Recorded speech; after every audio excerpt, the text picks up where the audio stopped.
Introducing Sicil joyweed, Alternanthera sicilis of the family Amarantaceae.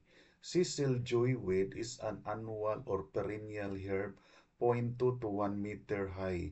The stem is generally prostrate, creeping or ascending at the tips, cylindrical and slightly hairy, with numerous, often eric branches. The leaves are simpod opposite, shortly petiolate or sessile, broadly lanceolate or spatulate to almost linear, 0.6 to 5 centimeters long, 0.3 to 1 centimeter wide. It is propagated by seed.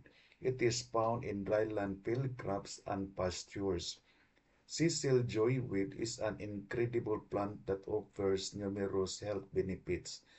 From its potential to cure infertility to its anti-cancer properties and ability to treat jaundice, promote hair growth, and alleviate fever, Sicil joyweed is undoubtedly a powerhouse of health benefits.